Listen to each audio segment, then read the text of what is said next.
Hello friends, welcome back to my YouTube channel. आज की इस वीडियो में हम कर रहे हैं कोर्ट अटेंडेंट का जो एग्ज़ाम हुआ था 1 जून 2026 को, उसका मैथ्स पार्ट। इसमें 2 पार्ट्स में क्वेश्चन आए थे, तो हम दोनों पार्ट्स को अलग अलग करेंगे। पहले पार्ट में 15 क्वेश्चन थी, चलिए करते हैं। Question number 1, Lakshmi Narayan deposited a certain sum of money at 20% rate of interest per annum compounded annually.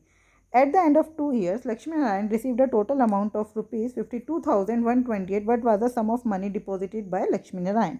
देखो, उन्होंने कहा कि उसने कुछ अमाउंट लगाया था। सम ऑफ मनी है 20% रेट ऑफ इंटरेस्ट पर, है ना। तो आर हो गया 20%, टाइम हो गया 2 ईयर्स, और आपको अमाउंट दिया है, कितना मिला है 52,128 रुपये। ये सब लिखने की ज़रूरत नहीं है, आपको समझाने के लिए लिखा है मैंने। तो आपको what was the sum of money deposited, मतलब कितना उसने पैसा जमा किया था, तो आपको प्रिंसिपल निकालना है ना। तो बस क्या होता है, amount is equals to P into में 1 प्लस आर बाय 100 की पावर टी। ठीक है, अमाउंट कितना है 52,128 बरा is equals to P into में 1 प्लस आर कितना है 20/100 की पावर टी कितना है, टाइम कितना है 2। ठीक है, तो ये हो गया 52,128 is equals to P into में ये 5 इन द 5 और 1 6/5 का स्क्वायर। ठीक है, 52,128 is equals to P into में 6 इंटू 6 अपॉन में 5 इंटू 5, 6 1 6 काट देते हैं, ये 6 से कट रहा होगा, 8 2 10 11 11 12 13 13 5 18। ठीक है, तो 6 से कट रहा है बिल्कुल। तो 6 8 ज़ा 48 बचा 4, 41 से पहले क्या आता है 6 6 ज़ा 36 बचा 5, तो 6 8 ज़ा 48 बचा 4, 6 8 ज़ा 48। फिर ये कट रहा होगा 8 3 24 और 6 30। ठीक है, ये फिर से कट रहा है 6 से, 6 1 ज़ा 6 बचा 2, 6 4 ज़ा 24 बचा 2, 6 4 ज़ा 24 बचा 4, 6 8 ज़ा 48। तो P की वैल्यू आ गई 1448 इंटू में 5 इंटू में 5, है ना। तो अब आप ऑप्शन देखिए कितने, देखो यहाँ पर आपको देखो 5 2 ज़ा 10 होता है ना, तो यहाँ पे आपको कितने 2 दिख रहे हैं 48 के अंदर। ये 4 के टेबल में आता है 48, इसका मतलब 4 तो है ही इसका फैक्टर, तो 2 2 2 आ गए, मतलब कि लास्ट में 2 0 तो आएंगे ही आएंगे। तो इसका आंसर हो गया fourth is the right answer. Question number 2, if the price of a property increase by 2 rupees इतना फ्रॉम इतना, फाइंड द परसेंटेज इंक्रीज। कितना बढ़ा, पहले था 450, अब हो गया 5/22।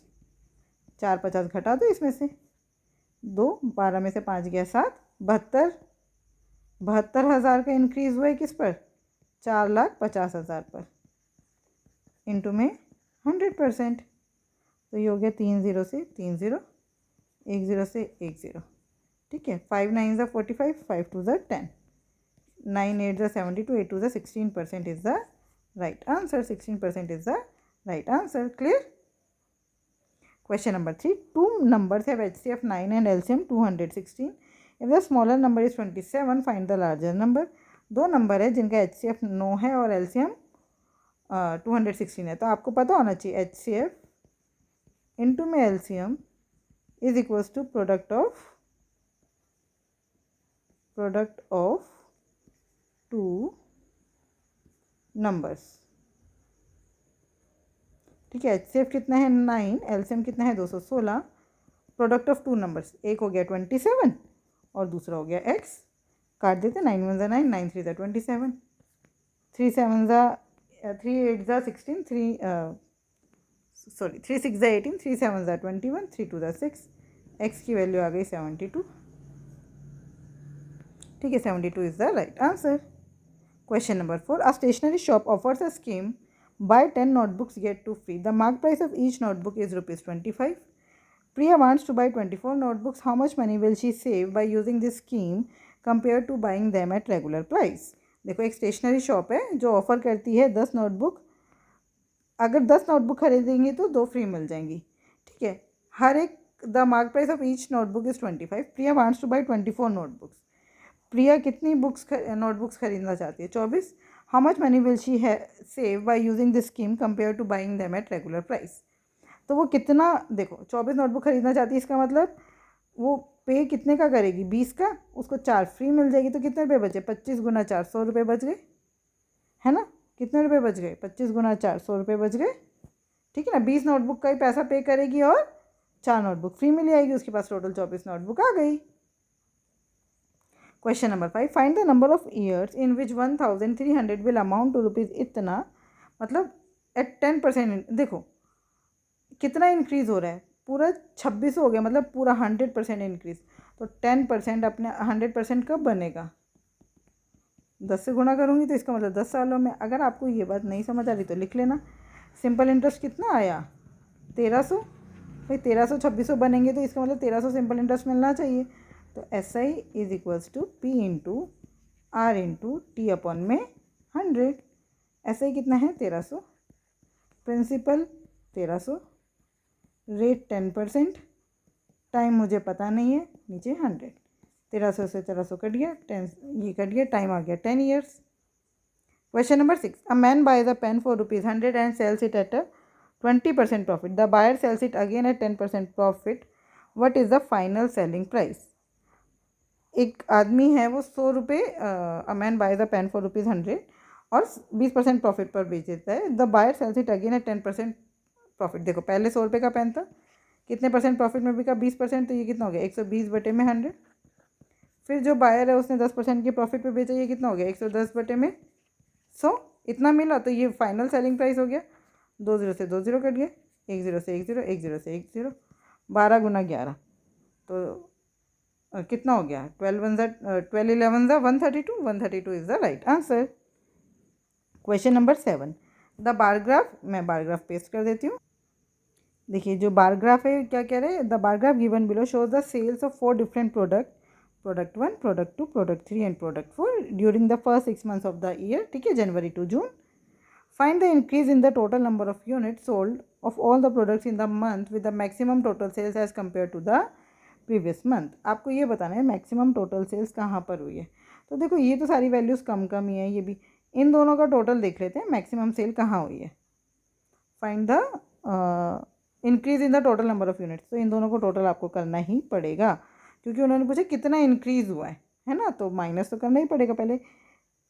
ये कितना हो गया, 7 6 5, तो एक तरह से एवरेज इनका हो गया 6000, तो 6 3 18, 18 और 9 27, तो मार्च के मंथ का टोटल आ रहा है 27,000। और यहाँ पे देखो 7 8 9, इनका टोटल कितना हो गया, 8 3 24, 24 और 8 32,000, है ना। तो अप्रैल में सबसे ज़्यादा सेल हुई है 32,000 की, तो 32,000 और इनके बीच में गैप कितने का, 5,000 का। 5,000 is the right answer. Question number 8, in a division sum the divisor it 10 times the question. जो आपका डिवाइज़र है वो क्वेश्चन से 10 टाइम्स है and 5 times the remainder. If the remainder is 62, अगर रिमाइंडर 62 है तो डिवाइज़र कितना हो गया, 62 5 से कितना होता है, 5 to the 10 का 1, 6 5 310 आ गया, और ये 10 क्वेश्चन के बराबर भी है, तो क्वेश्चन कितना आ गया, 31। अब अगर आपको ये सब मिल गया तो डिविडेंड क्या होता है, ये डिवाइज़र है, ठीक है। तो dividend is equals to divisor into में क्वोशेंट प्लस रिमाइंडर। डिवाइज़र कितना है, 310, क्वेश्चन कितना है 31, प्लस रिमाइंडर कितना है 62।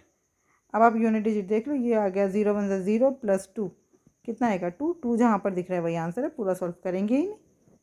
Question number 9, a students marks were incorrectly entered as 51 instead of 84। कितना ऐड होना चाहिए था 51, लेकिन हमने कितना लिख दिया 84। Due to this the average marks of the class got decrease by 3/2। अब 51 लिख दिया तो एवरेज स्कोर कितना घट गया, 3/2। हर एक बच्चे पर कितना घट गया, 3/2। देखो हर एक बच्चे की, मतलब पहले आप ये देखो कितने नंबर कम लिखेगा, 84 लिखना था, 51 लिख दिया। इन दोनों का माइनस करो, 4 में से 1 गया 3, 8 में से 5 गया 3, 33 हो गया। तो 33 सब में बराबर बटेगा, मान लो x बच्चे हैं, सब में इतना 33 जो वैल्यू है वो सब में बराबर बटेगी। बराबर बटने पर हर एक बच्चे के पास कितनी गई, 3/2। बस सॉल्व कर देते हैं, 3 11 x is equals to 22। x कितना है 22 is the right answer. Question number 10 the LCM of the numbers 13.2 and 0.88 is. तो आप पहले इसको लिखो सिंपल 132/10 88/100 ठीक है 88/100। अब हम क्या करते हैं इसको सिंपलेस्ट फॉर्म में ले आते हैं 2 6 12 2 6 12 2 5 10 इनको भी सिंपलेस्ट फॉर्म में ले आते हैं 4 2 8 4 2 8 4 25 100। अब ये हो गए सिंपलेस्ट फॉर्म में। अब आपका एलसीएम क्या होगा LCM is equals to LCM of numerators और एचसीएफ ऑफ डिनोमिनेटर। तो एलसीएम कितना आ गया ये 66 क्या है 11 इंटू 2 इंटू 3 22 क्या है 11 इंटू 2 तो एलसीएम आ गया 11 इंटू 2 इंटू में 3 अपॉन में एचसीएफ 5 और 25 का एलसीएम एचसीएफ कितना है 5। अब हम क्या करते हैं डिवाइड करना पड़ेगा तो 2 से मल्टीप्लाई कर लेते हैं दोनों को ताकि नीचे 10 आ जाए। तो ये कितना हो गया 3 2 6 66 2 6 2 12 का 1 6 2 12 और 1 13 132 डिवाइडेड बाई 10 कितना आया 13.2 13.2 इज़ द राइट आंसर। ठीक है 13.2 is the right answer. Question number 11 the average monthly salary of all the workers in a factory is 4000 the factory employs 50 technicians whose average monthly salary is 6000 while the remaining non-technician worker earn an average of 3000 per month। ठीक है what is the total number of workers in the family in the factory sorry है ना factory में कितने देखो the factory employs technician the factory employs 50 technicians whose average monthly salary is 6000। ठीक देखो ये 6000 है ये 3000 है ये क्या है टेक्नीशियंस और ये है नॉन टेक्नीशियंस इनकी एवरेज मंथली सैलरी कितनी है 4000। आप रेशो निकालो मतलब मिक्सचर एंड एलिगेशन लगाओ यहाँ पे आएगा 1000 यहाँ पे आएगा 2000 रेशो आ गया 1:2। ये 1:2 क्या है लोगों की जनसंख्या मतलब कितने टेक्नीशियन है कितने नॉन टेक्नीशियन है मतलब अगर एक टेक्नीशियन है तो नॉन टेक्नीशियन कितने हैं 2। ठीक है तो हमें पता है द फैक्ट्री एम्प्लॉयज़ 50 टेक्नीशियंस ये 1 की वैल्यू कितनी है 50 तो ये कितना हो गया 100 तो टोटल कितने हो गए वर्कर्स 150 100 जमा 50 150।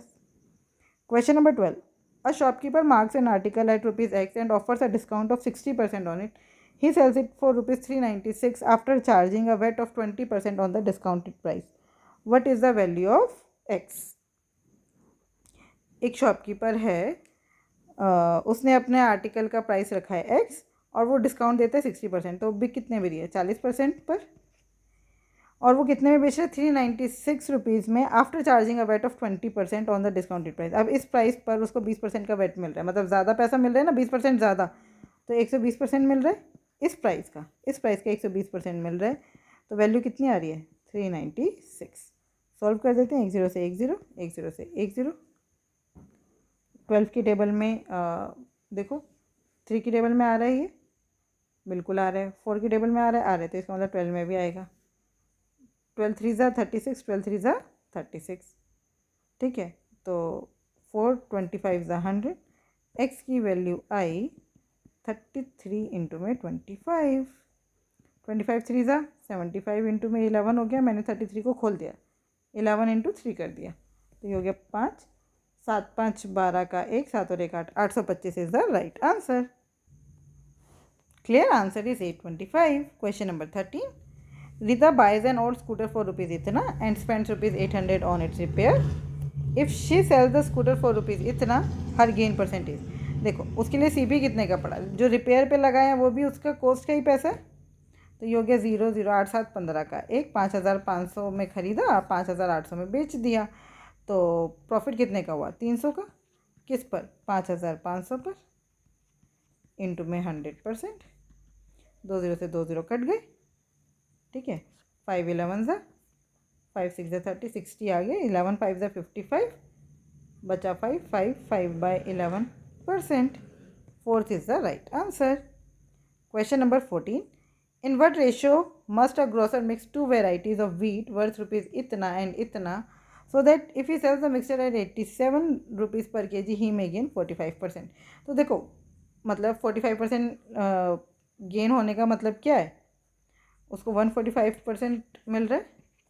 तो 145% किसके बराबर है, 87 के। तो 100% किसके बराबर होगा, मतलब कॉस्ट प्राइस पे अगर वो बेचता तो कितने का बेचता, 87 अपॉन में 145 इंटू में 100।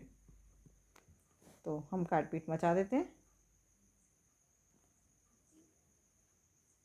5 1 ज़ा 5, सॉरी 5 2 ज़ा 10, और कितना हो गया ये, 5 2 ज़ा 10, बचा कितना 4, 5 9 ज़ा 45, 5 20 ज़ा 29 के टेबल में 9 3 ज़ा 29, 3 ज़ा देखो 9 3 ज़ा 27 का 7 यहाँ 2 यहाँ 3 2 ज़ा 6 7 8, 29 3 ज़ा 87। तो आंसर आया 60। इसका मतलब उसका ओरिजिनल प्राइस कितना है, 60। तो ये 49, ये 77 और ये 60। कितना आ गया, 77 में से 60 गया 17, और 60 में से 49 गया 11। तो 17:11 इज़ द राइट आंसर।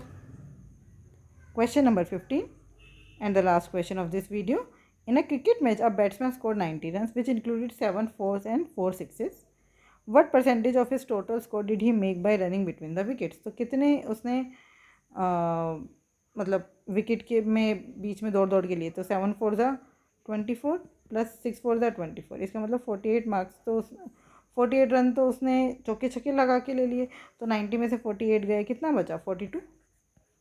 42 जो रन है वो उसने कैसे लिए, दौड़ दौड़ कर। तो परसेंटेज निकालें 42/90 इंटू में 100। अब आप देखो 90 का आधा होता है 45, तो इसका मतलब आंसर जो है वो 50% से कम होगा। तो ये दोनों तो आंसर हो नहीं सकते, है ना, ये दोनों आंसर हो नहीं सकते। तो 3 3 ज़ा 9, 3 1 ज़ा 3, 3 4 ज़ा 12, 140 डिवाइडेड बाई 3 कितना हो गया, 3 4 ज़ा 12 बचा 2, 3 6 ज़ा 18। अरे what percentage of his total score did he make by running between the wickets? तो सही तो है 42 देखो 7 था, ये 7 4 ज़ा 28 होता है, सॉरी 7 4 ज़ा 28। तो ये हो गया 52। तो बचे कितने, 90 में से 50 के 40, तो ये 38 बचा, सॉरी, है ना, ये क्या बचा 38। तो ये थोड़ी सी मिस्टेक होगी।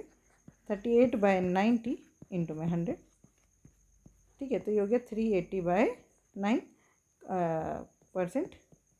तो 9 4 ज़ा 36 बचा 2, 9 2 ज़ा 18, 42 पॉइंट समथिंग आएगा। First is the right answer.